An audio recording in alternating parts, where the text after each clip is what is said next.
চানমাৰী শিক্ষক ভৱনত শিক্ষা অভিৱৰ্তন ৰাজহুৱা প্ৰাথমিক বিদ্যালয় সংকট ৰোধৰ লক্ষ্যৰে এই অভিৱৰ্তন ৰাজ্যৰ কেইবাখনো বিদ্যালয় শিক্ষকসকলৰ লগতে উপস্থিত থাকে কেইবাটাও ছাত্ৰ সংগঠনৰ প্ৰতিনিধি অভিৱৰ্তনৰ বিশিষ্ট অতিথি হিচাপে উপস্থিত থাকে বিশিষ্ট বুদ্ধিজীৱী ডক্টৰ হিৰেণ গোহাঁই শিক্ষাবিদ দিনেশ বৈশ্য ময়ূৰ বৰাকে ধৰি কেইবাগৰাকীও বিশিষ্ট ব্যক্তি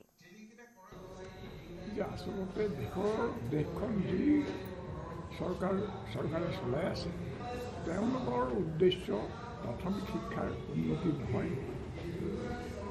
আৰু সাধাৰণ শিক্ষাৰ উন্নতি বহু বছৰ ধৰি আমি লক্ষ্য কৰি আছোঁ যে শিক্ষকসকলক শ্ৰেণীকোঠাৰ বাহিৰলৈকে সঘনে উলিয়াই লৈ যোৱা হৈছে আৰু এই শ্ৰেণীকোঠাৰ বাহিৰত উলিয়াই লৈ যোৱাৰ ফলত বিদ্যালয়সমূহত ছাত্ৰ ছাত্ৰীয়ে পাবলগীয়া পাঠদানখিনি পোৱা নাই আৰু তাৰ ফলতে বহু ছাত্ৰ ছাত্ৰী বিদ্যালয়ৰ পৰা ওলাই গৈছে আৰু তাৰ পিছত কি হৈছে বিদ্যালয়খনত ছাত্ৰ ছাত্ৰীৰ অভাৱ বুলি বিদ্যালয়বোৰ বন্ধ কৰা হৈছে তেনেহ'লে নিশ্চিতভাৱে ৰাজ্যখনৰ ইতিমধ্যে বন্ধ হোৱা 10 সহস্ৰাধিক বিদ্যালয় দুগুণ তিনিগুণ হৈ হয়তো গোটেইখিনি বিদ্যালয় বন্ধ হৈ পৰিব আৰু